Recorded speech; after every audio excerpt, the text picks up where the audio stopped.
Hello students, welcome back to another interested video for you. आज हम discuss करने वाले हैं इकोनॉमिक रिफॉर्म्स के बारे में, यानी एक ऐसा टॉपिक जो आपके एग्जाम के पॉइंट ऑफ व्यू से काफ़ी इंपॉर्टेंट होने वाला है गाइस। तो आज का टॉपिक काफ़ी इंपॉर्टेंट है, चाहे आप किसी प्रकार का एग्जाम दे रहे हो, चाहे बोर्ड का एग्जाम दे रहे हो, चाहे आप कंपटीशन लेवल का एग्जाम दे रहे हो। तो ये जो टॉपिक है काफ़ी लेवल पे जो है इकोनॉमिकली रूप से लाइक किया जाता है एग्जाम्स में, और मोस्टली जो है ज़्यादातर ये क्वेश्चन आता ही है ना। तो आज हम डिस्कस करने वाले हैं इकोनॉमिक रिफॉर्म्स के बारे में, यानी आर्थिक सुधारों के बारे में, कि देश में जब आर्थिक सुधार अपनाए गए तो उसके लिए विशेष क्या कदम उठाए गए, क्या स्टेप गवर्नमेंट ने लिए थे उस दौरान, क्या एक्शन लिए थे। तो आज हम डिस्कस करेंगे आर्थिक रिफॉर्म्स के बारे में, जिसमें 3 बड़े स्टेप अपन पढ़ने जा रहे हैं: लिबरलाइजेशन, प्राइवेटाइजेशन एंड ग्लोबलाइजेशन, यानी कि एलपीजी यानी कि लिबरलाइजेशन, प्राइवेटाइजेशन एंड ग्लोबलाइजेशन। यानी हिंदी में बात करें तो उदारीकरण, निजीकरण और वैश्वीकरण।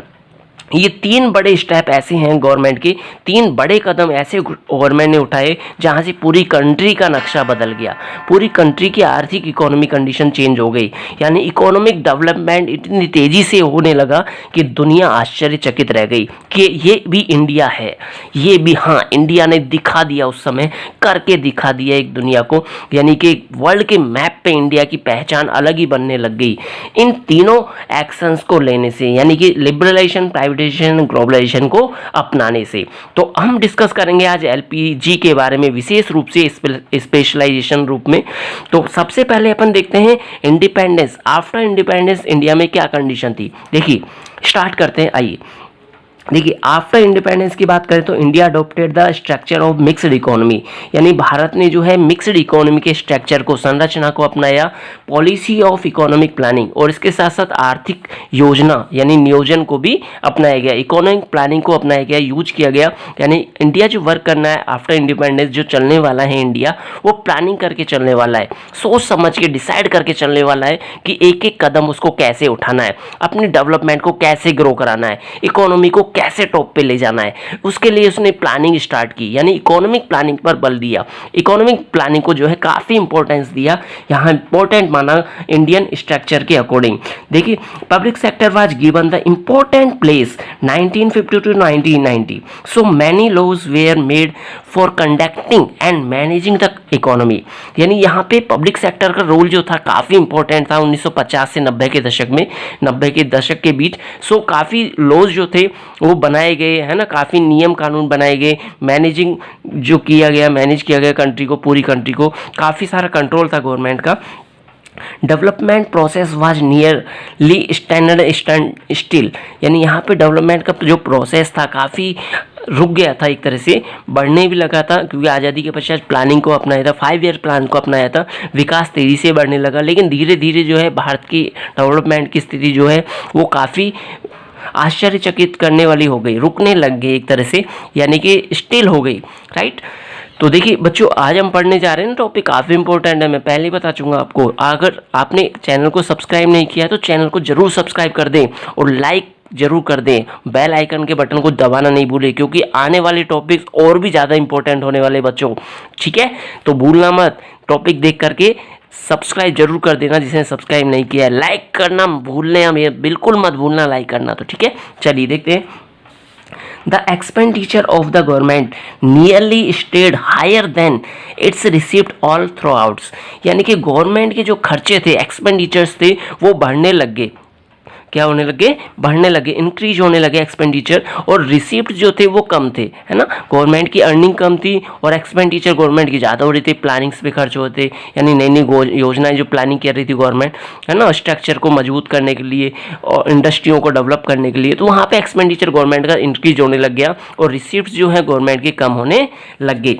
उसके बाद देखते हैं, to fulfil this expenditure the government was continuously borrowing in increasing quantities, यानी यहाँ पे गवर्नमेंट क्या करने लगी, एक्सपेंडिचर को इंक्रीज करती रही, यानी एक्सपेंडिचर इतने बढ़ते गए गवर्नमेंट के, तो गवर्नमेंट ने भी क्या किया, उधार लेती गई, उधार से काम चलाती गई, लोन लेती गई, बैंकों से लोन ले लिया, आरबीआई से लोन ले लिया, फॉरेन कंट्रीज से लोन ले लिया, फॉरेन कंट्रीज की बैंकों से लोन लेने लगी गवर्नमेंट अपने इंडिया की, है ना। तो ऐसी कंडीशन आ गई थी भारत की, काफ़ी इकोनॉमिक कंडीशन कमज़ोर हो गई थी, यानी खर्च कर करके गवर्नमेंट ने अपने आप को कमज़ोर स्थिति में डाल लिया, सारे फंड लेस कर दिए, कम कर दिए, एक तरह से रिसीप्ट जो है बहुत मिनिमम होने लगी एक्सपेंडिचर ज़्यादा बढ़ने के कारण। आफ्टर देखते हैं फिजिकल इंडिसिप्लिन, यानी कि उसके कारण जो होने लग गया फिजिकल इंडिसिप्लिन होने लग गया है कि गवर्नमेंट उधार ज़्यादा लेने लगी, उधार से काम कहाँ तक चलता है ना। तो गवर्नमेंट की जितनी बोरिंग्स हो रही थी, यानी उधार से जो मात्रा थी, उधार की मात्रा वो बढ़ती जा रही थी, यानी लोन का इंटरेस्ट भी गवर्नमेंट के सिर पे ऊपर बढ़ रहा था। ऐसी कंडीशन में फिजिकल इंडिसिप्लिन होने लग गया, यानी राजकोषीय अनुशासनहीनता बनी रही थी। राजकोष मतलब कि रिसिप्ट्स कम थी और एक्सपेंडिचर ज़्यादा थी, तो फिजिकल यानी राजकोष जो था, गवर्नमेंट का फंड जो था वो बहुत कम हो गया था, अनडिसिप्लिन में चल रहा था, राइट। जिसके कारण क्या देखा गया, देश में ट्रेड डेफिसिट देखा गया। ट्रेड डेफिसिट का मतलब ये होता है कि व्यापार घाटा। व्यापार घाटा का मतलब ये है कि देश का जो भी व्यापार था, यानी ट्रेड था, ट्रेड किस रूप में, एक्सपोर्ट और इंपोर्ट के रूप में, उसका काफ़ी ज़्यादा प्रभाव नेगेटिव देखा गया। और ट्रेड डेफिसिट का मतलब क्या होता है देखते हैं। It is an economy measure of the dominance of imports over export of a country. यानी कि ट्रेड डेफिसिट क्या होता है कि जब भी किसी कंट्री के इंपोर्ट जो हैं वो अधिक हो जाते हैं, यानी इंपोर्ट ग्रेटर देन एक्सपोर्ट। जब देश के इंपोर्ट अधिक हो जाते हैं किससे, एक्सपोर्ट से। जैसे मान लो इंडिया है, इंडिया जो है चाइना से ज़्यादा प्रोडक्ट खरीद रहा है और बेच कम रहा है, तो वो क्या है, इंपोर्ट ज़्यादा है, भारत का इंपोर्ट ज़्यादा है क्योंकि ज़्यादा परचेजिंग कर रहा है गुड सर्विसेज की, और एक्सपोर्ट कम कर रहा है, यानी सेल कम कर रहा है दूसरी कंट्रीज़ को, तो वो कंडीशन कहलाती है ट्रेड डेफिसिट की। तो व्यापार घाटा होने लग गया भारत को, ट्रेड डेफिसिट होने लगी भारत की कंट्री में, यानी कंट्री को जो है काफ़ी घाटा उठाना पड़ा इस कंडीशन में। इकोनॉमी वेयर मैनेज्ड बैडली, यानी इकोनॉमी का जो मैनेज था वो काफ़ी ख़राब हो चुका था, अच्छे से मैनेज नहीं हो पा रही थी भारतीय अर्थव्यवस्था, इकोनॉमी, जिसके कारण जो है ट्रेड डेफिसिट बढ़ता जा रहा था। In the beginning of 1990, India barely had foreign exchange reserve to serve export for only 2 weeks at the most। यानी कि यहाँ पे 1990 के दशक में, नहीं 1990 में इंडिया की क्या हो गई थी, फॉरेन एक्सचेंज जो रिजर्व थे वो कम हो गए थे। फॉरेन एक्सचेंज रिजर्व का मतलब फॉरेन करेंसी। अब फॉरेन करेंसी कम है तो इंडिया जो है इंपोर्ट कम कर पाएगा, यानी दूसरे देशों से ज़रूरत की जो चीज़ें हैं वो कम खरीद पाएगा। अब ज़रूरत की चीज़ें कम खरीद पाएगा तो इंडस्ट्रियल लेवल डाउन हो जाएगा भारत का, इंडिया का, है ना। तो रॉ मटेरियल कम मिलेगा, टेक्निक कम मिल पाएगी, लेबर का यूज़ कम होगा, प्रोडक्शन कम हो जाएगा इंडिया का। तो वहाँ पर जो रिजर्व थे फॉरेन करेंसी के या फॉरेन एक्सचेंज के भारत के पास कम होने लग गए, यानी कि भारत जो था वो बहुत कम फंड रखने वाला बन गया देश, है ना, कि उसके पास विदेशी मुद्रा का यानी फॉरेन करेंसी का फंड जो था, यानी आरबीआई के पास, वो बहुत कम बचा हुआ था। क्यों? क्योंकि उधार जो बोरिंग चल रही थी उनको चुकाने में वो काफ़ी पैसा चला गया, जिसके कारण रिजर्व जो है कम हो गई। भारत के, इंडिया के पास क्या हो गए, फॉरेन करेंसी के रिजर्व, एक्सचेंज रिजर्व कम होने लग गए। बैलेंस ऑफ पेमेंट, ये brief description of a countries total give and take with the rest of the world called is balance of payment. Balance of payment क्या होता है कि जो भी अपने लेन देन होते हैं, यानी जो भी अपन इंपोर्ट करते हैं, एक्सपोर्ट करते हैं, जो भी परचेज करते हैं गुड्स एंड सर्विसेज अन्य कंट्री से, या गुड्स एंड सर्विसेज सेल करते हैं, या फिर अपन किसी से बोरोइंग करते हैं, किसी को उधार देते हैं, है ना, या फिर इंटरेस्ट लेते हैं या इंटरेस्ट देते हैं, कमीशन लेते हैं किसी कंट्री से या कमीशन देते हैं, उस तरह के जो लेन देन होते हैं, ट्रांजेक्शन होते हैं, उनको जो रिकॉर्ड किया जाता है, एक तरह से जिनको फीड किया जाएगा, वो जिस अकाउंट में उनको जो मेंटेन किया जाता है उस अकाउंट को कहते हैं बैलेंस ऑफ पेमेंट। तो बैलेंस ऑफ पेमेंट जो अकाउंट था वो भी जो है इंडिया का क्या होने लग गया, डगमगाने लग गया, यानी अनडिसिप्लिन में आ गया, है ना। बैलेंस ऑफ पेमेंट क्या हो गया, अनबैलेंस हो गया। अनबैलेंस का मतलब ये होता है कि अपन जो है ज़्यादा पैसा बाहर जा रहा है, अपना इंडिया से बाहर पैसा ज़्यादा जा रहा है और आ कम रहा है, तो ऐसी कंडीशन में बैलेंस ऑफ पेमेंट क्या हो जाता है, अनबैलेंस हो जाता है, ठीक है। जिसके कारण वैल्यू ऑफ रुपीज़, रुपये की जो वैल्यू थी इंटरनेशनल लेवल पे, रुपये की वैल्यू क्या हो गई, गिर गई, यानी भारतीय रुपये की वैल्यू कम हो गई और डॉलर मजबूत हो गया। डॉलर मजबूत का मतलब डॉलर की वैल्यू ज़्यादा हो गई। क्यों? क्योंकि डॉलर की डिमांड ज़्यादा हो गई, तो भारतीय रुपये की वैल्यू क्या हो गई, गिरने लग गई। अब $1 के मूल्य जो है भारत को जो है ज़्यादा रुपये देने पड़ रहे थे, तो ज़्यादा रुपये देने पड़ रहे थे, इसका मतलब क्या है, विदेशी वस्तु महंगी होने लगी भारतीय लोगों के लिए, क्योंकि रुपीज़ की वैल्यू क्या हो गई, डाउन हो गई। इसके अलावा इंक्रीज इन इन्फ्लेशन, यानी कि इन्फ्लेशन रेट बढ़ने लगी, महंगाई बढ़ने लगी देश में, यानी गुड सर्विसेज के प्राइजेस क्या होने लगे, हाई होने लगे, और मनी की वैल्यू पहले डाउन थी, है ना। तो इंक्रीज होने लगी क्या, इन्फ्लेशन, देश में महंगाई दर और बढ़ने लग गई। इसके बाद देखिए क्या हुआ, इसके बाद देश में जो है न्यू इकोनॉमिक पॉलिसी अपनाई गई थी 1991 में। क्या अपनाई गई, न्यू इकोनॉमिक पॉलिसी को अडॉप्ट किया गया, और उस समय थे प्राइम मिनिस्टर थे पी.वी. नरसिंह राव। पी.वी. नरसिंह राव क्या थे उस समय, प्राइम मिनिस्टर। और फाइनेंस मिनिस्टर कौन थे, मनमोहन सिंह। फाइनेंस मिनिस्टर कौन थे, मनमोहन सिंह, उस समय के, जब ये पॉलिसी अपनाई गई थी 1991 में।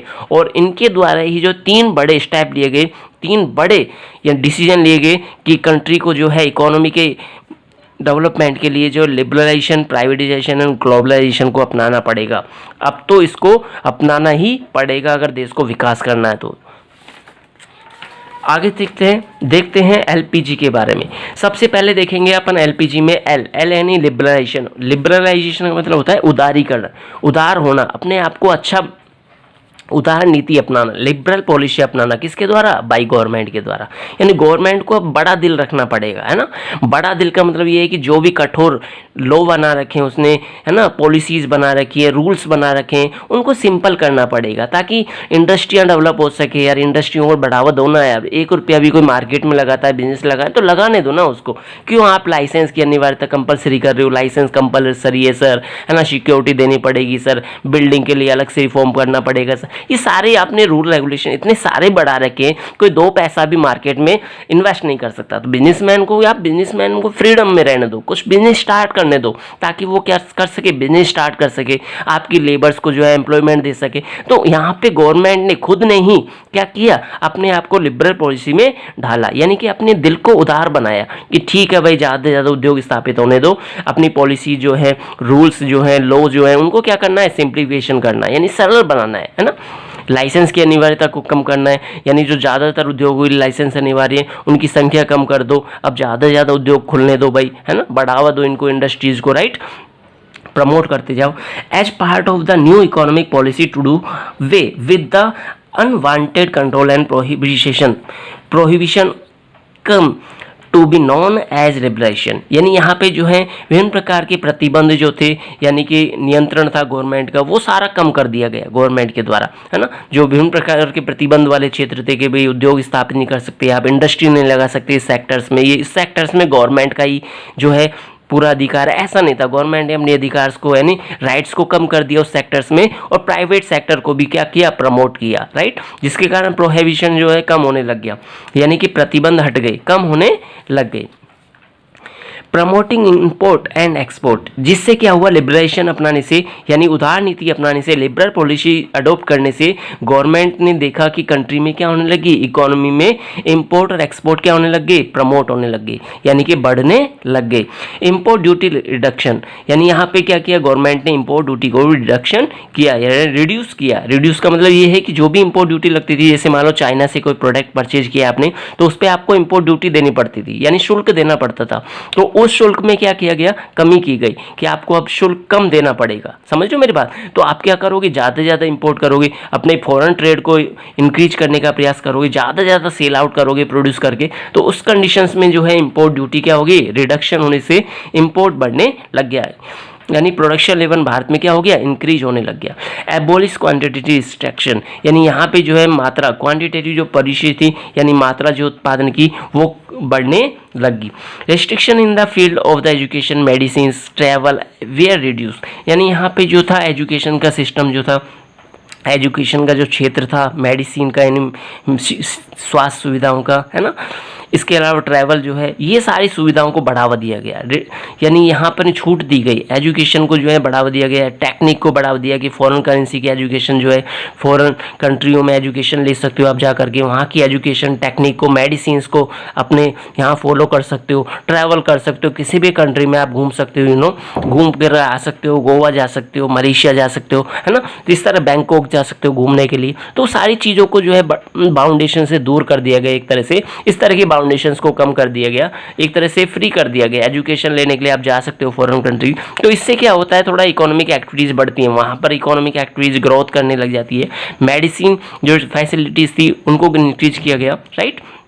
Nearly terminations of industrial licensing, यानी कि यहाँ पे जो लाइसेंस की अनिवार्यता थी, लाइसेंस की जो टर्म्स थी इंडस्ट्री की, उनको कम किया गया है। पहले स्टार्टिंग में जो 18 ऐसी इंडस्ट्रियाँ थी जिनके लिए लाइसेंस कंपलसरी था, बट उनको लेस करके इनकी नंबर्स क्या कर दिए गए, लेस कर दिए गए, यानी कि इनके केवल 5 नंबर्स डिसाइड किए गए कि 5 ऐसी इंडस्ट्रियाँ होंगी जिसके लिए लाइसेंस अनिवार्य होगा, बाकी सारी इंडस्ट्रियों को लाइसेंस मुक्त कर दिया जाएगा, लाइसेंस फ्री कर दिया, यानी कोई लाइसेंस की कंपलसरी नहीं है। आप तो इंडस्ट्री लगाइए, काम स्टार्ट कीजिए, एम्प्लॉयमेंट दीजिए, चकाचक काम करिए, कोई टेंशन नहीं है ना बच्चों। मजे से देखो, आपको भी पढ़ना चाहिए, इंटरेस्ट है कि पढ़ना चाहिए, पढ़ाई को इंटरेस्ट के साथ करो, है ना। जो भी पढ़ो मजे से पढ़ो, अच्छे से पढ़ो, समझ के पढ़ो, है ना, वो उससे ज्यादा रिजल्ट देता है ना। तो देखो मैं फिर कह रहा हूं आपसे, अगर चैनल को सब्सक्राइब नहीं किया, चैनल को जरूर सब्सक्राइब करो, और लाइक तो बनता है, लाइक तो बनता है, क्योंकि आने वाले टॉपिक इंपॉर्टेंट होने वाले बच्चों, आप बिल्कुल भी मिस मत करना। काफ़ी इंपॉर्टेंट टॉपिक मैं लेके आऊँगा आपके एग्जाम के लिए, इसलिए आपको जैसे ही मौका मिले आप चैनल को सब्सक्राइब जरूर कर देना, लाइक करना ना भूलें। ओके, चलिए अब देखते हैं सेकंड जो कदम था गवर्नमेंट का, एक तरह से प्राइवेटाइजेशन। प्राइवेटाइजेशन का मतलब ये होता है निजीकरण। निजीकरण का मतलब निजी हाथों को सौंपना, यानी कि प्राइवेट सेक्टर को बढ़ावा देना। प्राइवेट सेक्टर यानी आप लोग, हम लोगों को जो है मार्केट में पैसा लगाने के लिए गवर्नमेंट क्या कर रही है, मोटिवेट कर रही है कि आप भी पैसा लगा सकते हो, इंडस्ट्रियाँ लगा सकते हो, कंपनी इस्टेब्लिश कर सकते हो, तो गवर्नमेंट के साथ पार्टनरशिप भी कर सकते हो। तो इस तरह से क्या कर रही है गवर्नमेंट, प्राइवेट सेक्टर को भी प्रमोट कर रही है, प्रमोशन दे रही है एक तरह से, कि वो भी जो है मार्केट में आकर के इंडस्ट्रियों के रूप में या प्रोडक्शन के लेवल के रूप में अपना रोल प्ले कर सकता है, अपनी भूमिका को निभा सकता है। देखिए, the process of increasing the role of private sector in the economy is called privatisation, यानी अर्थव्यवस्था में जो प्राइवेट सेक्टर का रोल है उसको बढ़ाने की जो प्रक्रिया थी, उस कंडीशन को इकोनॉमी में क्या कहा गया, प्राइवेटाइजेशन कहा गया, यानी कि निजीकरण को बढ़ावा देना, यानी निजी उद्योगपतियों को, निजी लोगों को, निजी निवेश को जो है प्रोत्साहित करना, प्रमोट करना, एक तरह से उस पूरे प्रोसेस को क्या कहा गया, that is called as what, privatisation, right.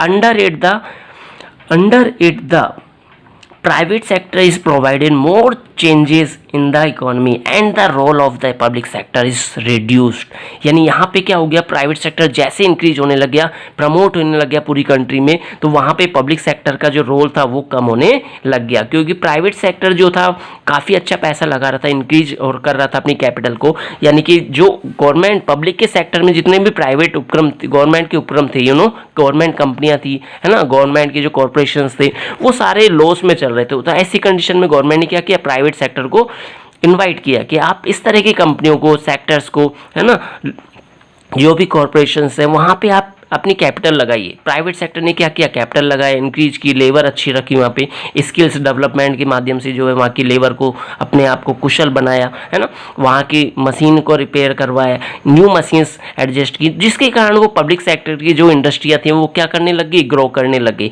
अब वो ग्रो करने लगी तो प्रोडक्शन बढ़ने लग गया, तो उससे क्या होने लग गया, भारत का एक तरह से डेवलपमेंट बढ़ने लग गया। तो प्राइवेटाइजेशन ने क्या किया, पब्लिक सेक्टर के रोल को कम कर दिया और वहाँ से डेवलपमेंट के स्तर को इंक्रीज करने लग गया। General public participation in public sector, यानी सामान्य रूप से जो है पब्लिक सेक्टर में भी जो है क्या करने लग गया, पार्टिसिपेशन करने लग गया। कौन, प्राइवेट सेक्टर, है ना।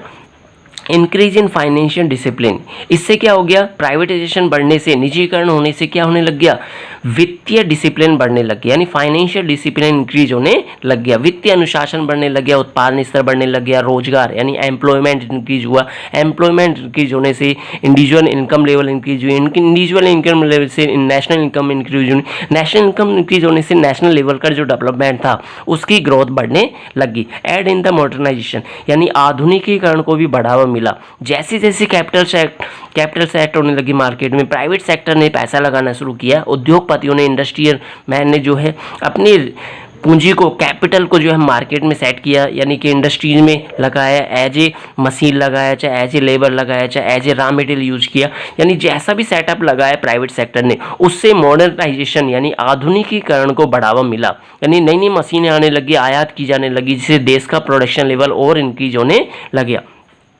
Personal advice of the world bank and IMF adopted privatisation, यहाँ पे देखिए प्राइवेट प्राइवेटाइजेशन को अपनाने के लिए, निजीकरण को अपनाने के लिए विश्व बैंक ने, वर्ल्ड बैंक ने और IMF इंटरनेशनल मॉनेटरी फंड यानी कि विश्व मुद्रा कोष यानी फंड ने, उसने भी क्या किया, सलाह दी भारत को कि आपको क्या अपनाना चाहिए, प्राइवेटाइजेशन अपनाना चाहिए, निजीकरण को बढ़ावा देना चाहिए अपने देश में। इतने ज़्यादा जो लॉ बना रखे हैं आपने, रेगुलेशंस बना रखे हैं, बेकार के रेगुलेशन बना रखे हैं आपने, आप अपनी पब्लिक को पैसे को इंक्रीज तो करिए, मार्केट में तो लेके आइए, फिर देखिए आपका देश कैसे ग्रो करता है, कैसे डेवलपमेंट करता है। तो गवर्नमेंट की समझ में आया कि वास्तव में हमारी पब्लिक बहुत कुछ कर सकती है ना। जैसे वर्तमान सरकार कहती है ना 100 करोड़ लोगों को साथ मिलना चाहिए, तो वास्तव में वो नीति यहाँ पे लागू होगी प्राइवेट सेक्टर के रूप में, प्राइवेटाइजेशन के रूप में। तो उस समय इसको बढ़ावा देकर के गवर्नमेंट ने काफ़ी अच्छा कदम उठाया था, ठीक है, जिसके कारण कंट्री में जो है प्राइवेट उद्योग धंधे स्थापित होंगे, इंडस्ट्रियाँ डेवलप होने लगी, कंपनियाँ डेवलप होने लगी, ठीक है। तो इसके साथ ग्रोथ भी करने लग गया भारत। इसके बाद देखिए अपन ग्लोबलाइजेशन। ग्लोबलाइजेशन का मतलब ये होता है कि अपनी इकोनॉमी को वर्ल्ड की इकोनॉमी के साथ कनेक्ट करना, यानी भारत की, इंडिया की जो कंट्री है, इकोनॉमी है, वो अभी तक बंद है, यानी पूरे देश में ही चल रहा है, जो भी आयात एक्सपोर्ट इंपोर्ट हो रहा है उसके ज़्यादा प्रभाव नहीं है कि भारत में ही जो बन रहा है, भारत में खाया जा रहा है, भारत में ही बनाया जा रहा है ना, बाहर ना तो बेचा जा रहा, ना बाहर से खरीदा जा रहा। तो वहाँ पे इकोनॉमी जो है बाउंडिंग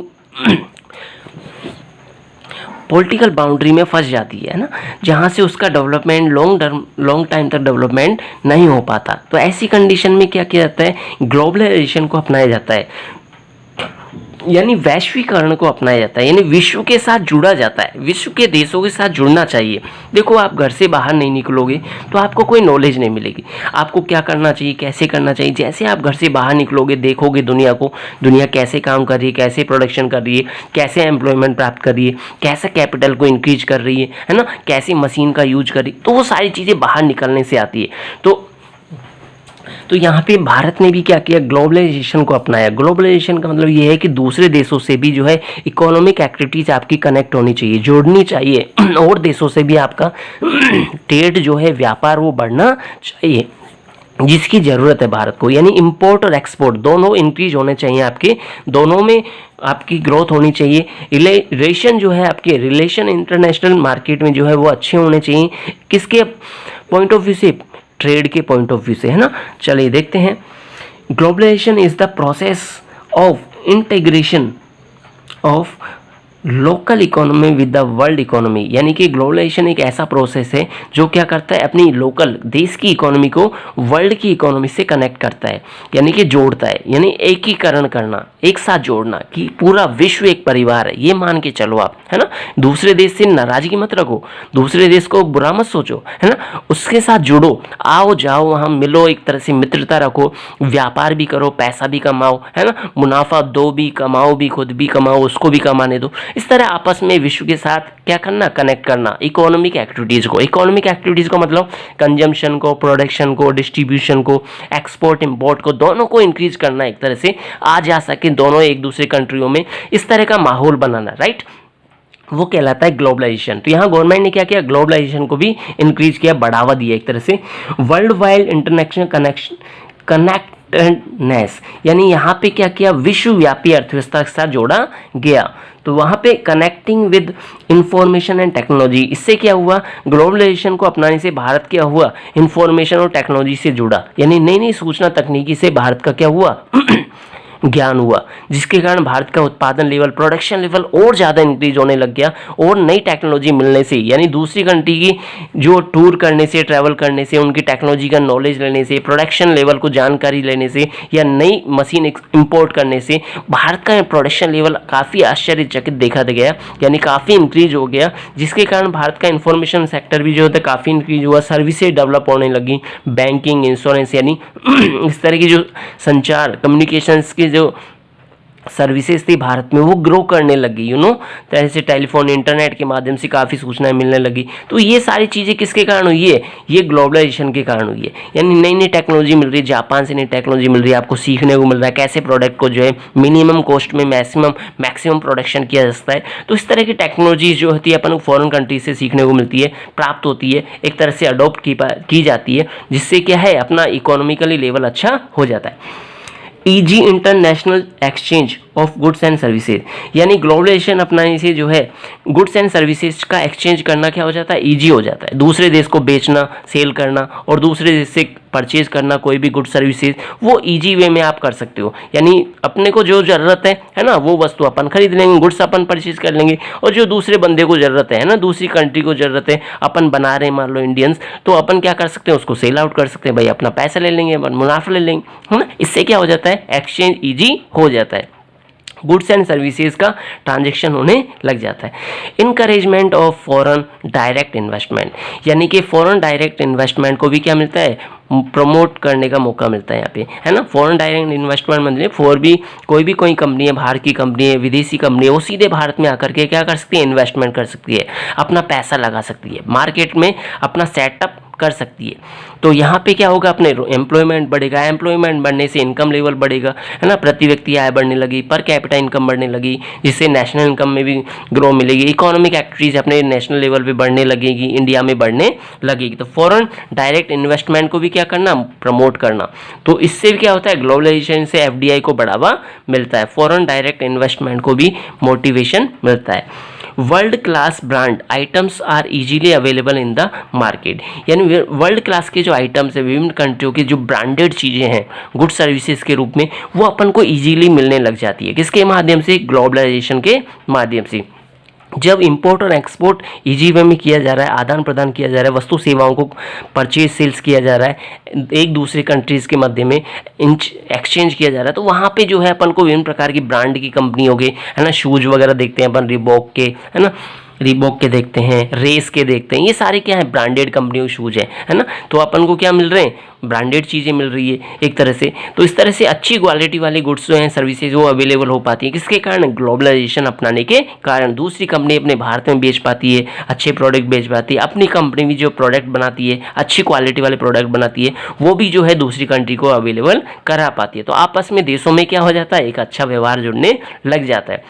इसके बाद देखो WTO इस्टेब्लिश हुआ। इस्टेब्लिश क्या हुआ, WTO का मतलब होता है वर्ल्ड ट्रेड ऑर्गेनाइजेशन, यानी कि विश्व व्यापार संगठन।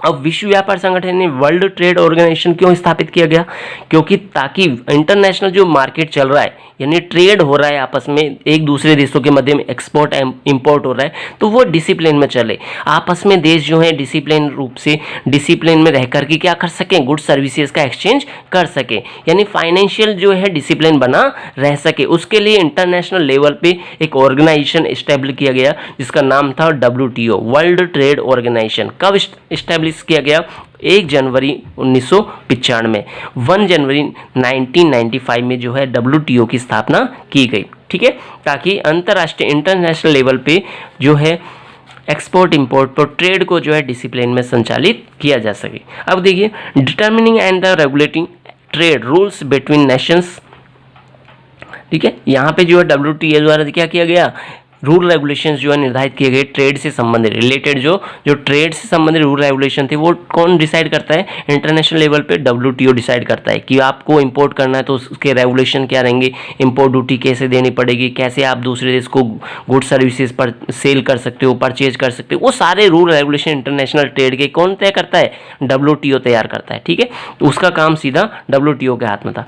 Work of resolving trade disputes between different countries, WTO क्या करता है, 2 कंट्रियों में झगड़ा हो जाता है, जैसे अमेरिका और चाइना में झगड़ा हो जाता है, ठीक है। झगड़ा क्या हो जाता है, एक तरह से व्यापारिक संबंध अच्छे नहीं हो पाते, है ना, व्यापारिक गतिविधियों में जो है एक तरह से मतभेद होने लग जाता है आपस में, ट्रेड को लेकर के, मुनाफे को लेकर, बेनिफिट्स को लेकर, प्रॉफिट को लेकर के। तो उस कंडीशंस में भी WTO क्या करता है, उनके डिस्प्यूट्स को क्या करता है, सोल्व करता है। भाई ऐसे क्यों झगड़ रहे हो यार आप, है ना, आपस में कमा लो खा लो, क्यों एक दूसरे के ऊपर झगड़ा कर रहे हो, आरोप क्यों लगा रहे हो आप, है ना, तो आपके इंपोर्ट ड्यूटी जितनी है वो आप ले लो, ज़्यादा क्यों मुनाफा कमाने में लग रहे हो। तो इस तरह क्या करता है WTO उन दोनों कंट्रियों के मध्य जिसमें भी डिस्प्यूट चल रहा होता है उनको सोल्व कराता है। तो सोल्व करना में क्या होता है, महत्वपूर्ण रोल प्ले करता है कौन, WTO। तो ग्लोबलाइजेशन एक तरह से पूरे वर्ल्ड लेवल पे जो है एक्सपोर्ट इंपोर्ट जो होता है, परचेजिंग सेल्स होती है, गुड सर्विसेज आदान प्रदान होता है, ट्रैवल किया जाता है ना, एक दूसरे की जो इंफॉर्मेशन है, टेक्नोलॉजी को अपनाया जाता है, तो वो सारी चीज़ें किसके बेस पे पॉसिबल होती है, ग्लोबलाइजेशन के बेस पे पॉसिबल होती है। जो भी कंट्री ग्लोबलाइजेशन को अपनाती है तो वो कंट्री में आप आ जा सकते हो, एक्सपोर्ट कर सकते हो, इंपोर्ट कर सकते हो, कनेक्शन जो है वो कंडीशंस के अकॉर्डिंग आपके कनेक्ट हो जाते हैं, इन्फॉर्मेशन से जुड़ जाते हो, जो भी इन्फॉर्मेशन चाहिए हो तो मिलने लग जाती है आपको, टेक्नोलॉजी से आप जुड़ जाते हो, दूसरी कंट्री की टेक्नोलॉजी से जुड़ जाते हो, जिसके कारण अपना डेवलपमेंट और ही ज़्यादा चेंज हो जाता है ना। तो ये सारे बेनिफिट्स भी थे, क्यों अपनाया जाता है, कैसे अपनाया जाता है, इनकी डेफिनेशंस क्या होती है, आज अपन ने तीनों को देखा है, वन बाय वन अपन ने डेफिनेशंस भी देखी है और इनकी रोल भी देखा एक तरह से, एलपीजी का रोल क्या है इकोनॉमी में, है ना। तो आज का ये टॉपिक था बच्चों, काफ़ी इंपॉर्टेंट है पॉइंट ऑफ व्यू से। एक बार वीडियो को और देख लेना, दोबारा देख लेना, और अगला वीडियो हम जल्द लेकर आएंगे, लेकिन चैनल को लाइक सब्सक्राइब जरूर करना भूले ना बिल्कुल भी। ओके, अगला वीडियो जल्द लेकर आएंगे, तब तक देखते रहिए अद्वैत क्लासेस की ऑनलाइन क्लासेस को। ओके बच्चों, keep watching, till then bye. Hello students, welcome back to another interested video for you. आज हम डिस्कस करने वाले हैं इकोनॉमिक रिफॉर्म्स के बारे में, यानी एक ऐसा टॉपिक जो आपके एग्जाम के पॉइंट ऑफ व्यू से काफ़ी इंपॉर्टेंट होने वाला है गाइस। तो आज का टॉपिक काफ़ी इंपॉर्टेंट है, चाहे आप किसी प्रकार का एग्ज़ाम दे रहे हो, चाहे बोर्ड का एग्ज़ाम दे रहे हो, चाहे आप कंपटीशन लेवल का एग्ज़ाम दे रहे हो, तो ये जो टॉपिक है काफ़ी लेवल पे जो है इकोनॉमिकली रूप से लाइक किया जाता है एग्जाम्स में, और मोस्टली जो है ज़्यादातर ये क्वेश्चन आता ही है ना। तो आज हम डिस्कस करने वाले हैं इकोनॉमिक रिफॉर्म्स के बारे में, यानी आर्थिक सुधारों के बारे में, कि देश में जब आर्थिक सुधार अपनाए गए तो उसके लिए विशेष क्या कदम उठाए गए, क्या स्टेप गवर्नमेंट ने लिए थे उस दौरान, क्या एक्शन लिए थे। तो आज हम डिस्कस करेंगे आर्थिक रिफॉर्म्स के बारे में, जिसमें 3 बड़े स्टेप अपन पढ़ने जा रहे हैं, लिबरलाइजेशन, प्राइवेटाइजेशन एंड ग्लोबलाइजेशन, यानी कि एलपीजी यानी कि लिबरलाइजेशन, प्राइवेटाइजेशन एंड ग्लोबलाइजेशन, यानी हिंदी में बात करें तो उदारीकरण, निजीकरण और वैश्वीकरण। ये 3 बड़े स्टेप ऐसे हैं गवर्नमेंट के, 3 बड़े कदम ऐसे गवर्नमेंट ने उठाए जहाँ से पूरी कंट्री का नक्शा बदल गया, पूरी कंट्री की आर्थिक इकोनॉमी कंडीशन चेंज हो गई, यानी इकोनॉमिक डेवलपमेंट इतनी तेज़ी से होने लगा कि दुनिया आश्चर्यचकित रह गई कि ये भी इंडिया है, ये भी, हाँ इंडिया ने दिखा दिया, उस समय करके दिखा दिया एक दुनिया को, यानी कि वर्ल्ड के मैप पे इंडिया की पहचान अलग ही बनने लग गई इन तीनों एक्शंस को लेने से, यानी कि लिबरलाइजेशन, प्राइवेटाइजेशन, ग्लोबलाइजेशन को अपनाने से। तो हम डिस्कस करेंगे आज एलपीजी के बारे में विशेष रूप से स्पेशलाइजेशन रूप में। तो सबसे पहले अपन देखते हैं इंडिपेंडेंस, आफ्टर इंडिपेंडेंस इंडिया में क्या कंडीशन थी। देखिए स्टार्ट करते हैं, आइए देखिए, आफ्टर इंडिपेंडेंस की बात करें तो India adopted the structure of mixed economy, यानी भारत ने जो है मिक्स्ड इकोनॉमी के स्ट्रक्चर को, संरचना को अपनाया, पॉलिसी ऑफ इकोनॉमिक प्लानिंग, और इसके साथ साथ आर्थिक योजना यानी नियोजन को भी अपनाया गया, इकोनॉमिक प्लानिंग को अपनाया गया, यूज किया गया। यानी इंडिया जो वर्क करना है आफ्टर इंडिपेंडेंस, जो चलने वाला है इंडिया, वो प्लानिंग करके चलने वाला है, सोच समझ के डिसाइड करके चलने वाला है कि एक एक कदम उसको कैसे उठाना है, अपनी डेवलपमेंट को कैसे ग्रो कराना है, इकोनॉमी को कैसे टॉप पे ले जाना है, उसके लिए उसने प्लानिंग स्टार्ट की, यानी इकोनॉमिक प्लानिंग पर बल दिया, इकोनॉमिक प्लानिंग को जो है काफ़ी इंपॉर्टेंस दिया, यहाँ इंपॉर्टेंट माना इंडियन स्ट्रक्चर के अकॉर्डिंग। देखिए public sector was given the important place 1950 to 1990, so many laws were made for conducting and managing the economy, यानी यहाँ पे पब्लिक सेक्टर का रोल जो था काफ़ी इंपॉर्टेंट था 1950 से 90 के दशक में, 90 के दशक के बीच। सो काफ़ी लॉज जो थे वो बनाए गए, है ना, काफ़ी नियम कानून बनाए गए, मैनेजिंग जो किया गया, मैनेज किया गया कंट्री को, पूरी कंट्री को, काफ़ी सारा कंट्रोल था गवर्नमेंट का। Development process was nearly stand still, यानी यहाँ पे डेवलपमेंट का जो प्रोसेस था काफ़ी रुक गया था, एक तरह से बढ़ने भी लगा था, क्योंकि आज़ादी के पश्चात प्लानिंग को अपनाया था, 5 ईयर प्लान को अपनाया था, विकास तेज़ी से बढ़ने लगा, लेकिन धीरे धीरे जो है भारत की डेवलपमेंट की स्थिति जो है वो काफ़ी आश्चर्यचकित करने वाली हो गई, रुकने लग गई एक तरह से, यानी कि स्टिल हो गई, right.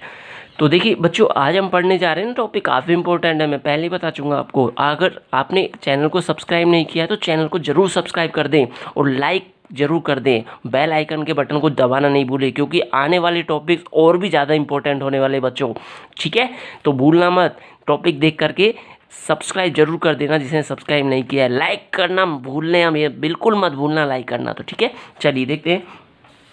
The expenditure of the government nearly stayed higher than its received all throughout, यानी कि गवर्नमेंट के जो खर्चे थे, एक्सपेंडिचर्स थे, वो बढ़ने लग गए, क्या होने लगे, बढ़ने लगे, इंक्रीज होने लगे एक्सपेंडिचर, और रिसिप्ट जो थे वो कम थे, है ना। गवर्नमेंट की अर्निंग कम थी और एक्सपेंडिचर गवर्नमेंट की ज़्यादा हो रही थी, प्लानिंग्स पे खर्च होते, यानी नई नई योजनाएं जो प्लानिंग कर रही थी गवर्नमेंट, है ना, स्ट्रक्चर को मजबूत करने के लिए और इंडस्ट्रियों को डेवलप करने के लिए, तो वहाँ पे एक्सपेंडिचर गवर्नमेंट का इंक्रीज होने लग गया और रिसिप्ट जो है गवर्नमेंट की कम होने लग गई।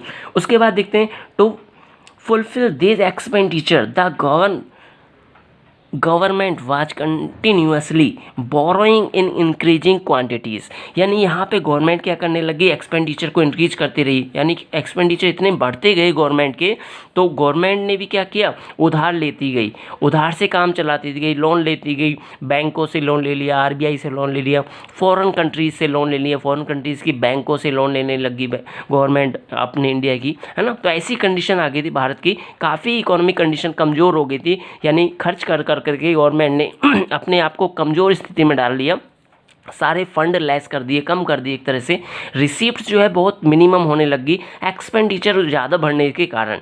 आफ्टर देखते हैं फिजिकल इंडिसिप्लिन, यानी कि उसके कारण जो होने लग गया, फिजिकल इंडिसिप्लिन होने लग गया है कि गवर्नमेंट उधार ज़्यादा लेने लगी, उधार से काम कहाँ तक चलता है ना, तो गवर्नमेंट की जितनी बोरिंग्स हो रही थी, यानी उधार से जो मात्रा थी, उधार की मात्रा वो बढ़ती जा रही थी, यानी लोन का इंटरेस्ट भी गवर्नमेंट के सिर पे ऊपर बढ़ रहा था। ऐसी कंडीशन में फिजिकल इंडिसिप्लिन होने लग गया, यानी राजकोषीय अनुशासनहीनता बनी रही थी।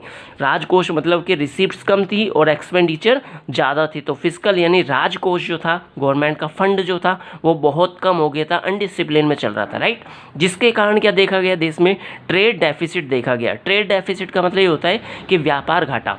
व्यापार घाटा का मतलब ये है कि देश का जो भी व्यापार था, यानी ट्रेड था, ट्रेड किस रूप में, एक्सपोर्ट और इंपोर्ट के रूप में, उसका काफ़ी ज़्यादा प्रभाव नेगेटिव देखा गया।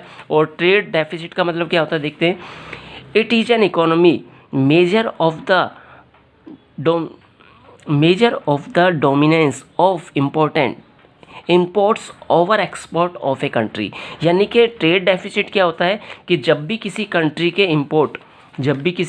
के इंपोर्ट जो हैं वो अधिक हो जाते हैं, यानी इंपोर्ट ग्रेटर देन एक्सपोर्ट, जब देश के इंपोर्ट अधिक हो जाते हैं, किससे, एक्सपोर्ट से। जैसे मान लो इंडिया है, इंडिया जो है चाइना से ज़्यादा प्रोडक्ट खरीद रहा है और बेच कम रहा है, तो वो क्या है, इंपोर्ट ज़्यादा है, भारत का इंपोर्ट ज़्यादा है क्योंकि ज़्यादा परचेजिंग कर रहा है गुड सर्विसेज की, और एक्सपोर्ट कम कर रहा है, यानी सेल कम कर रहा है दूसरी कंट्रीज़ को, तो वो कंडीशन कहलाती है ट्रेड डेफिसिट की। तो व्यापार घाटा होने लग गया भारत को, ट्रेड डेफिसिट होने लगी भारत की कंट्री में, यानी कंट्री को जो है काफ़ी घाटा उठाना पड़ा इस कंडीशन में। इकोनॉमी वेयर मैनेज्ड बैडली, यानी इकोनॉमी का जो मैनेज था वो काफ़ी ख़राब हो चुका था, अच्छे से मैनेज नहीं हो पा रही थी भारतीय अर्थव्यवस्था, इकोनॉमी, जिसके कारण जो है ट्रेड डेफिसिट बढ़ता जा रहा था। In the beginning of 1990, India barely had foreign exchange reserve to serve export for only 2 weeks at the most, यानी कि यहाँ पे 1990 के दशक में, नहीं 1990 में इंडिया की क्या हो गई थी, फॉरेन एक्सचेंज जो रिजर्व थे वो कम हो गए थे। फॉरेन एक्सचेंज रिजर्व का मतलब फॉरेन करेंसी, अब फॉरेन करेंसी कम है तो इंडिया जो है इंपोर्ट कम कर पाएगा, यानी दूसरे देशों से ज़रूरत की जो चीज़ें हैं वो कम खरीद पाएगा। अब ज़रूरत की चीज़ें कम खरीद पाएगा तो इंडस्ट्रियल लेवल डाउन हो जाएगा भारत का, इंडिया का, है ना, तो रॉ मटेरियल कम मिलेगा, टेक्निक कम मिल पाएगी, लेबर का यूज़ कम होएगा, प्रोडक्शन कम हो जाएगा इंडिया का, तो वहाँ पर जो रिजर्व थे फॉरेन करेंसी के या फॉरेन एक्सचेंज के भारत के पास कम होने लग गए, यानी कि भारत जो था वो बहुत कम फंड रखने वाला बन गया देश, है ना, कि उसके पास विदेशी मुद्रा का यानी फॉरेन करेंसी का फंड जो था, यानी आरबीआई के पास, वो बहुत कम बचा हुआ था। क्यों? क्योंकि उधार जो बोरिंग चल रही थी उनको चुकाने में वो काफ़ी पैसा चला गया, जिसके कारण रिजर्व जो है कम हो गई। भारत इंडिया के पास क्या हो गए, फॉरेन करेंसी के रिजर्व, एक्सचेंज रिजर्व कम होने लग गए। बैलेंस ऑफ पेमेंट, ये brief description of a countries total give and take with the rest of the world called is balance of payment. Balance of payment क्या होता है कि जो भी अपने लेन देन होते हैं, यानी जो भी अपन इंपोर्ट करते हैं, एक्सपोर्ट करते हैं, जो भी परचेज करते हैं गुड्स एंड सर्विसेज अन्य कंट्री से, या गुड्स एंड सर्विसेज सेल करते हैं, या फिर अपन किसी से बोरोइंग करते हैं, किसी को उधार देते हैं, है ना, या फिर इंटरेस्ट लेते हैं या इंटरेस्ट देते हैं, कमीशन लेते हैं किसी कंट्री से या कमीशन देते हैं, उस तरह के जो लेन देन होते हैं, ट्रांजेक्शन होते हैं, उनको जो रिकॉर्ड किया जाता है, एक तरह से जिनको फीड किया जाएगा, वो जिस अकाउंट में उनको जो मेंटेन किया जाता है उस अकाउंट को कहते हैं बैलेंस ऑफ पेमेंट। तो बैलेंस ऑफ पेमेंट जो अकाउंट था वो भी जो है इंडिया का क्या होने लग गया, डगमगाने लग गया, यानी अनडिसिप्लिन में आ गया, है ना। बैलेंस ऑफ पेमेंट क्या हो गया, अनबैलेंस हो गया। अनबैलेंस का मतलब ये होता है कि अपन जो है ज़्यादा पैसा बाहर जा रहा है, अपना इंडिया से बाहर पैसा ज़्यादा जा रहा है और आ कम रहा है, तो ऐसी कंडीशन में बैलेंस ऑफ पेमेंट क्या हो जाता है, अनबैलेंस हो जाता है, ठीक है। जिसके कारण वैल्यू ऑफ रुपीज़, रुपये की जो वैल्यू थी इंटरनेशनल लेवल पे, रुपये की वैल्यू क्या हो गई, गिर गई, यानी भारतीय रुपये की वैल्यू कम हो गई और डॉलर मजबूत हो गया। डॉलर मजबूत का मतलब डॉलर की वैल्यू ज़्यादा हो गई, क्यों, क्योंकि डॉलर की डिमांड ज़्यादा हो गई, तो भारतीय रुपये की वैल्यू क्या हो गई, गिरने लग गई। अब $1 के मूल्य जो है भारत को जो है ज़्यादा रुपये देने पड़ रहे थे, तो ज़्यादा रुपए देने पड़ रहे थे, इसका मतलब क्या है, विदेशी वस्तु महंगी होने लगी भारतीय लोगों के लिए, क्योंकि रुपीज़ की वैल्यू क्या हो गई, डाउन हो गई। इसके अलावा इंक्रीज इन इन्फ्लेशन, यानी कि इन्फ्लेशन रेट बढ़ने लगी, महंगाई बढ़ने लगी देश में, यानी गुड सर्विसेज के प्राइजेस क्या होने लगे, हाई होने लगे, और मनी की वैल्यू पहले डाउन थी, है ना। तो इंक्रीज होने लगी क्या, इन्फ्लेशन, देश में महंगाई दर और बढ़ने लग गई। इसके बाद देखिए क्या हुआ, इसके बाद देश में जो है न्यू इकोनॉमिक पॉलिसी अपनाई गई थी 1991 में। क्या अपनाई गई, न्यू इकोनॉमिक पॉलिसी को अडॉप्ट किया गया, और उस समय थे प्राइम मिनिस्टर थे पी.वी. नरसिंह राव। पी.वी. नरसिंह राव क्या थे उस समय, प्राइम मिनिस्टर, और फाइनेंस मिनिस्टर कौन थे, मनमोहन सिंह। फाइनेंस मिनिस्टर कौन थे, मनमोहन सिंह, उस समय के, जब ये पॉलिसी अपनाई गई थी 1991 में। और इनके द्वारा ही जो 3 बड़े स्टेप लिए गए, 3 बड़े या डिसीजन लिए गए कि कंट्री को जो है इकोनॉमी के डेवलपमेंट के लिए जो लिबरलाइजेशन, प्राइवेटाइजेशन एंड ग्लोबलाइजेशन को अपनाना पड़ेगा। अब तो इसको अपनाना ही पड़ेगा अगर देश को विकास करना है तो। आगे देखते हैं एलपीजी के बारे में। सबसे पहले देखेंगे अपन एलपीजी में एल यानी लिबरलाइजेशन। लिबरलाइजेशन का मतलब होता है उदारीकरण, उदार होना, अपने आप को अच्छा उदार नीति अपनाना, लिबरल पॉलिसी अपनाना, किसके द्वारा, बाई गवर्नमेंट के द्वारा। यानी गवर्नमेंट को अब बड़ा दिल रखना पड़ेगा, है ना। बड़ा दिल का मतलब ये है कि जो भी कठोर लॉ बना रखे हैं उसने, है ना, पॉलिसीज़ बना रखी है, रूल्स बना रखे हैं, उनको सिंपल करना पड़ेगा ताकि इंडस्ट्रियाँ डेवलप हो सके। यार इंडस्ट्रियों को बढ़ावा दो ना यार, ₹1 भी कोई मार्केट में लगाता है, बिजनेस लगाए तो लगाने दो ना उसको। क्यों आप लाइसेंस की अनिवार्यता कंपलसरी कर रहे हो, लाइसेंस कंपलसरी है सर, है ना, सिक्योरिटी देनी पड़ेगी सर, बिल्डिंग के लिए अलग से रिफॉर्म करना पड़ेगा सर, ये सारे आपने रूल रेगुलेशन इतने सारे बढ़ा रखे हैं, कोई 2 पैसा भी मार्केट में इन्वेस्ट नहीं कर सकता। तो बिजनेसमैन को फ्रीडम में रहने दो, कुछ बिजनेस स्टार्ट करने दो, ताकि वो क्या कर सके, बिजनेस स्टार्ट कर सके, आपकी लेबर्स को जो है एम्प्लॉयमेंट दे सके। तो यहाँ पे गवर्नमेंट ने खुद ने ही क्या किया, अपने आप को लिबरल पॉलिसी में ढाला, यानी कि अपने दिल को उदार बनाया कि ठीक है भाई, ज़्यादा से ज़्यादा उद्योग स्थापित होने दो, अपनी पॉलिसी जो है, रूल्स जो है, लॉ जो है, उनको क्या करना है, सिंप्लीफिकेशन करना है, यानी सरल बनाना है ना। लाइसेंस की अनिवार्यता को कम करना है, यानी जो ज़्यादातर उद्योगों के लाइसेंस अनिवार्य है उनकी संख्या कम कर दो, अब ज़्यादा से ज़्यादा उद्योग खुलने दो भाई, है ना, बढ़ावा दो इनको, इंडस्ट्रीज़ को, राइट, प्रमोट करते जाओ। As part of the new economic policy to do way with the unwanted control and prohibition come to be known as liberation, यानी यहाँ पे जो है विभिन्न प्रकार के प्रतिबंध जो थे, यानी कि नियंत्रण था गवर्नमेंट का, वो सारा कम कर दिया गया गवर्नमेंट के द्वारा, है ना। जो विभिन्न प्रकार के प्रतिबंध वाले क्षेत्र थे कि भाई उद्योग स्थापित नहीं कर सकते, आप इंडस्ट्री नहीं लगा सकते इस सेक्टर्स में, ये इस सेक्टर्स में गवर्नमेंट का ही जो है पूरा अधिकार है, ऐसा नहीं था। गवर्नमेंट ने अपने अधिकार को, यानी राइट्स को कम कर दिया उस सेक्टर्स में, और प्राइवेट सेक्टर को भी क्या किया, प्रमोट किया, राइट, जिसके कारण प्रोहिबिशन जो है कम होने लग गया, यानी कि प्रतिबंध हट गए, कम होने लग गए। प्रमोटिंग इंपोर्ट एंड एक्सपोर्ट, जिससे क्या हुआ, लिबरेशन अपनाने से, यानी उदार नीति अपनाने से, लिबरल पॉलिसी अडॉप्ट करने से गवर्नमेंट ने देखा कि कंट्री में क्या होने लगी, इकोनॉमी में इंपोर्ट और एक्सपोर्ट क्या होने लग गए, प्रमोट होने लग गए, यानी कि बढ़ने लग गए। इंपोर्ट ड्यूटी रिडक्शन, यानी यहाँ पे क्या किया गवर्नमेंट ने, इंपोर्ट ड्यूटी को रिडक्शन किया, यानी रिड्यूस किया। रिड्यूस का मतलब ये है कि जो भी इंपोर्ट ड्यूटी लगती थी, जैसे मान लो चाइना से कोई प्रोडक्ट परचेज किया आपने, तो उस पर आपको इंपोर्ट ड्यूटी देनी पड़ती थी, यानी शुल्क देना पड़ता था। तो उस शुल्क में क्या किया गया, कमी की गई कि आपको अब शुल्क कम देना पड़ेगा। समझ लो मेरी बात। तो आप क्या करोगे, ज़्यादा से ज़्यादा इंपोर्ट करोगे, अपने फॉरेन ट्रेड को इंक्रीज करने का प्रयास करोगे, ज़्यादा से ज़्यादा सेल आउट करोगे प्रोड्यूस करके, तो उस कंडीशंस में जो है इंपोर्ट ड्यूटी क्या होगी, रिडक्शन होने से इंपोर्ट बढ़ने लग गया है। यानी प्रोडक्शन लेवल भारत में क्या हो गया, इंक्रीज होने लग गया। एबोलिश क्वांटिटेटिव रिस्ट्रिक्शन, यानी यहाँ पे जो है मात्रा, क्वांटिटेटिव जो परिचय थी यानी मात्रा जो उत्पादन की वो बढ़ने लगी। Restriction in the field of the education, medicine, travel were reduce, यानी यहाँ पे जो था एजुकेशन का सिस्टम जो था, एजुकेशन का जो क्षेत्र था, मेडिसिन का यानी स्वास्थ्य सुविधाओं का, है ना, इसके अलावा ट्रैवल जो है, ये सारी सुविधाओं को बढ़ावा दिया गया, यानी यहाँ पर छूट दी गई। एजुकेशन को जो है बढ़ावा दिया गया, टेक्निक को बढ़ावा दिया कि फॉरेन करेंसी की एजुकेशन जो है, फॉरेन कंट्रियों में एजुकेशन ले सकते हो आप जा करके, वहाँ की एजुकेशन टेक्निक को, मेडिसिन को अपने यहाँ फॉलो कर सकते हो, ट्रैवल कर सकते हो, किसी भी कंट्री में आप घूम सकते हो, घूम कर आ सकते हो, गोवा जा सकते हो, मलेशिया जा सकते हो, है ना, तो इस तरह बैंकॉक जा सकते हो घूमने के लिए। तो सारी चीज़ों को जो है बाउंडेशन से दूर कर दिया गया, एक तरह से इस तरह की फाउंडेशंस को कम कर दिया गया, एक तरह से फ्री कर दिया गया। एजुकेशन लेने के लिए आप जा सकते हो फॉरेन कंट्री, तो इससे क्या होता है, थोड़ा इकोनॉमिक एक्टिविटीज़ बढ़ती हैं, वहाँ पर इकोनॉमिक एक्टिविटीज़ ग्रोथ करने लग जाती है। मेडिसिन जो फैसिलिटीज़ थी उनको इंक्रीज किया गया, राइट।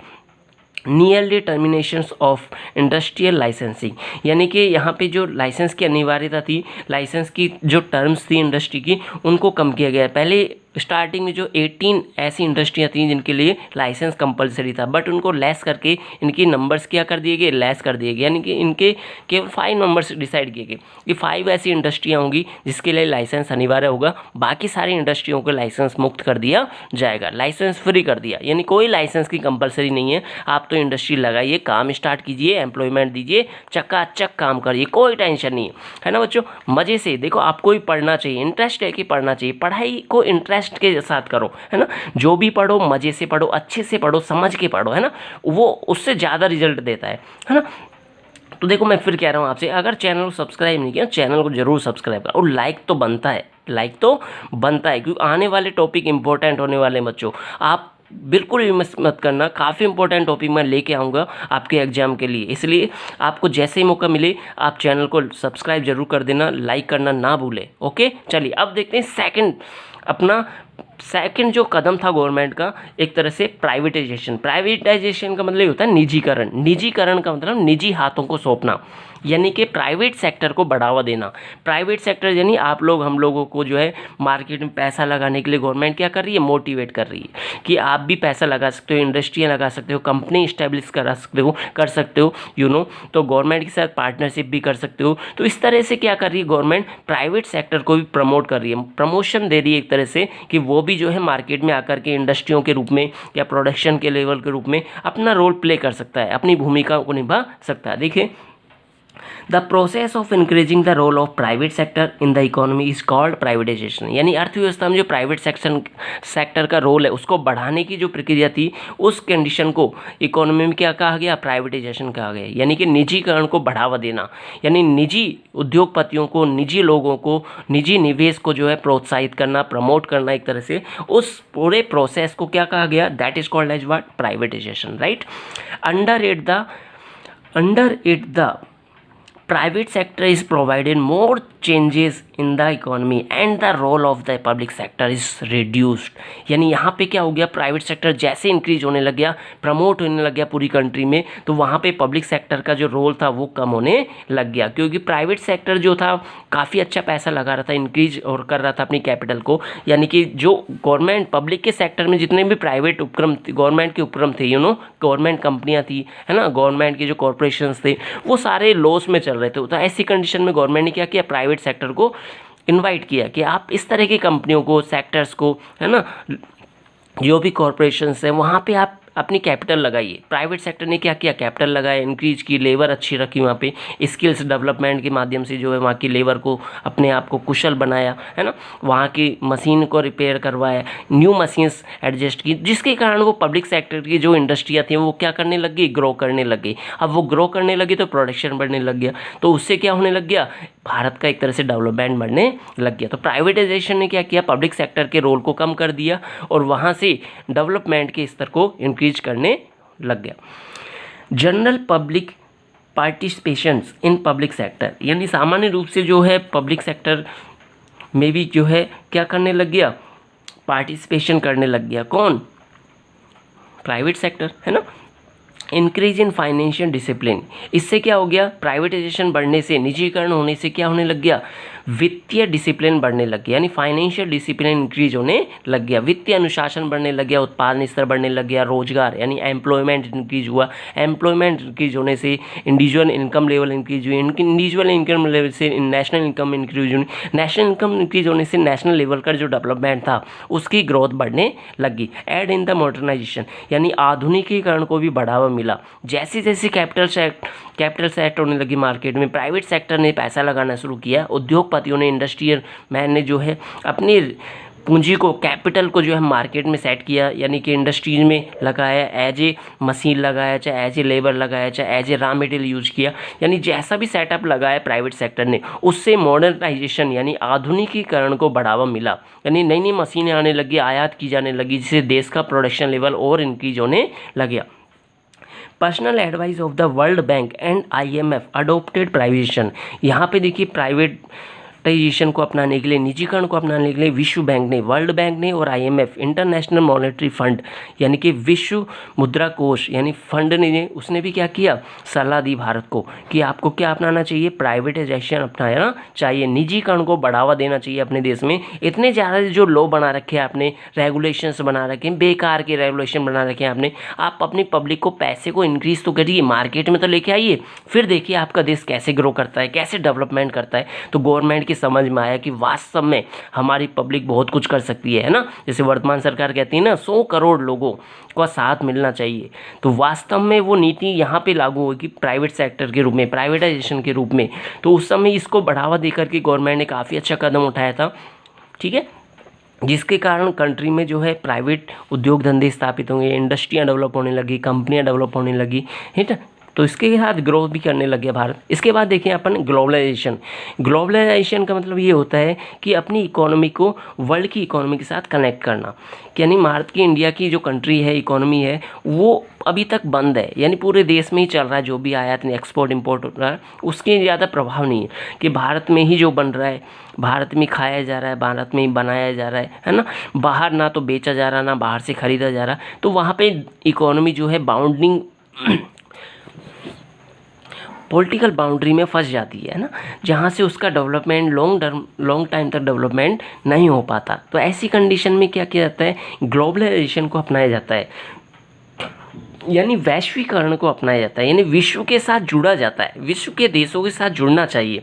देखो आप घर से बाहर नहीं निकलोगे तो आपको कोई नॉलेज नहीं मिलेगी, आपको क्या करना चाहिए, कैसे करना चाहिए। जैसे आप घर से बाहर निकलोगे, देखोगे दुनिया को, दुनिया कैसे काम कर रही है, कैसे प्रोडक्शन कर रही है, कैसे एम्प्लॉयमेंट प्राप्त कर रही है, कैसे कैपिटल को इंक्रीज कर रही है ना, कैसे मशीन का यूज कर रही है, तो वो सारी चीज़ें बाहर निकलने से आती है।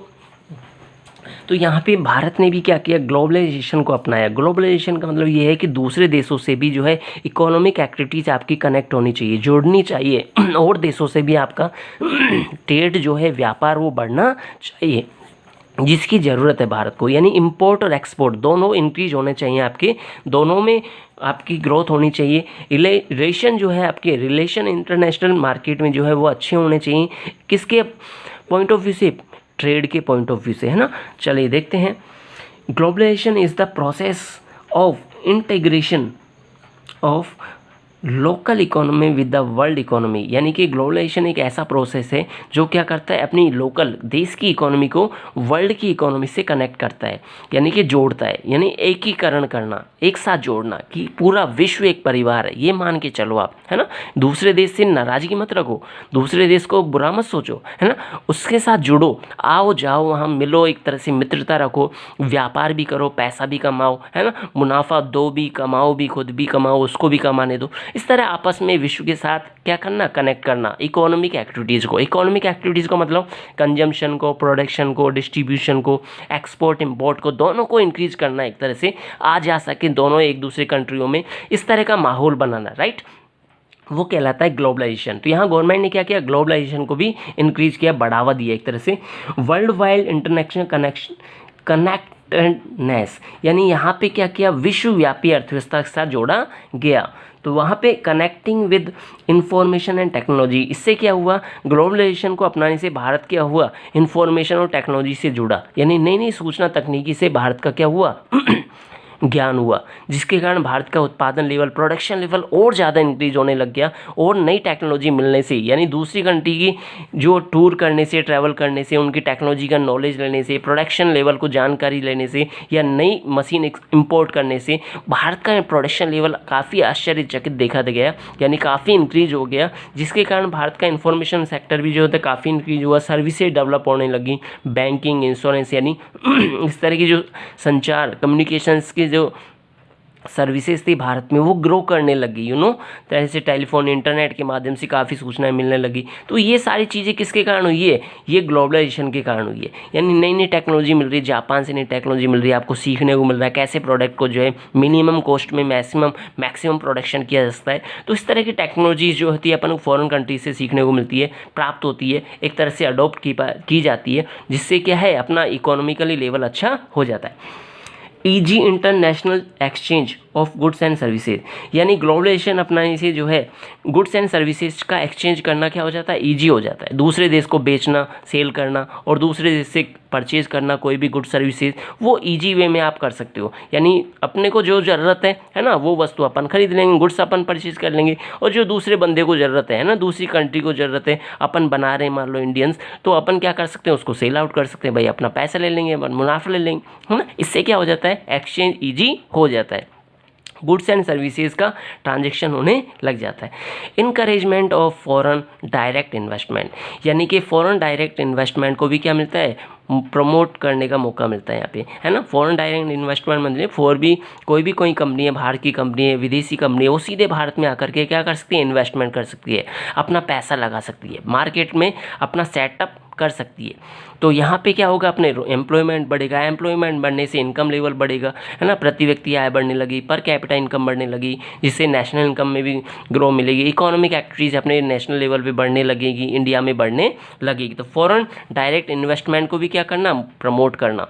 तो इससे भी क्या होता है? ग्लोबलाइजेशन से एफडीआई को बढ़ावा मिलता है, फॉरेन डायरेक्ट इन्वेस्टमेंट को भी मोटिवेशन मिलता है। World class brand items are easily available in the market, यानी वर्ल्ड क्लास के जो आइटम्स है, विभिन्न कंट्रियों की जो ब्रांडेड चीज़ें हैं गुड सर्विसेज के रूप में, वो अपन को इजीली मिलने लग जाती है। किसके माध्यम से? ग्लोबलाइजेशन के माध्यम से।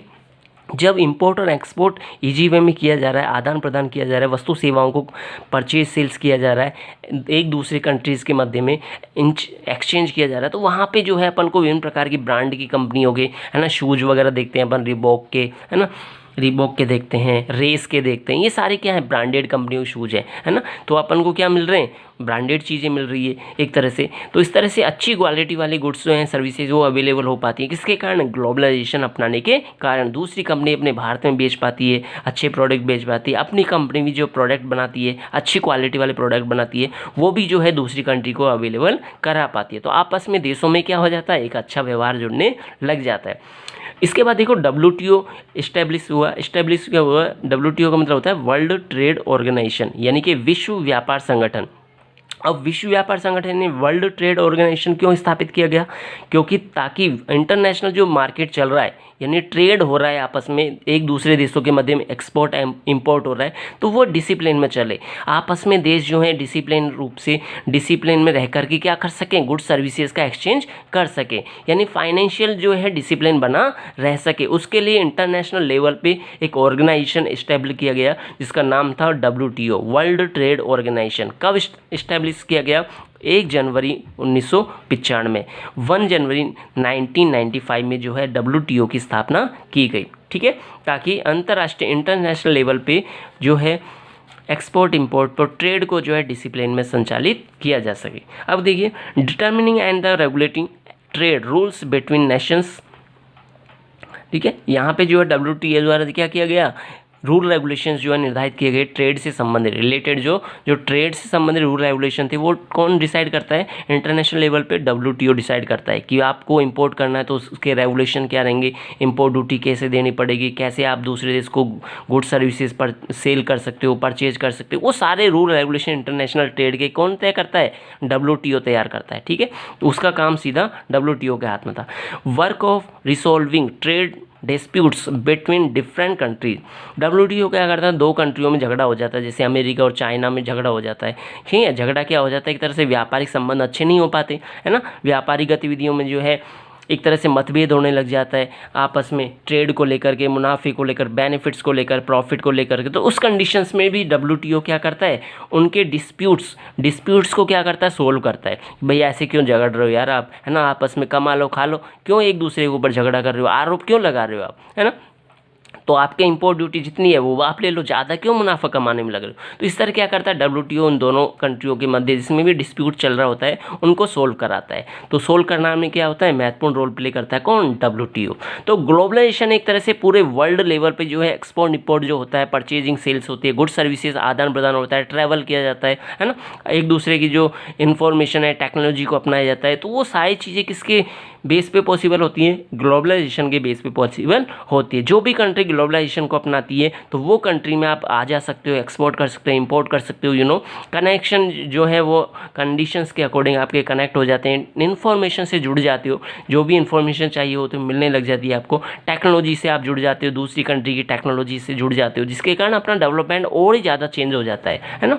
तो ये सारे बेनिफिट्स भी थे, क्यों अपनाया जाता है, कैसे अपनाया जाता है, इनकी डेफिनेशंस क्या होती है, आज अपन ने तीनों को देखा है, 1 बाय 1 यहाँ पर ने डेफिनेशंस भी देखी है और इनकी रोल भी देखा है, एक तरह से LPG का रोल क्या है इकोनॉमी में, है ना। तो आज का ये टॉपिक था बच्चों, काफ़ी इंपॉर्टेंट है पॉइंट ऑफ व्यू से। एक बार वीडियो को और देख लेना, दोबारा देख लेना, और अगला वीडियो हम जल्द लेकर आएंगे, लेकिन चैनल को लाइक सब्सक्राइब जरूर करना भूले ना बिल्कुल भी। ओके, अगला वीडियो जल्द लेकर आएंगे, तब तक देखते रहिए अद्वैत क्लासेज की ऑनलाइन क्लासेस को। ओके बच्चों, keep watching, till then bye.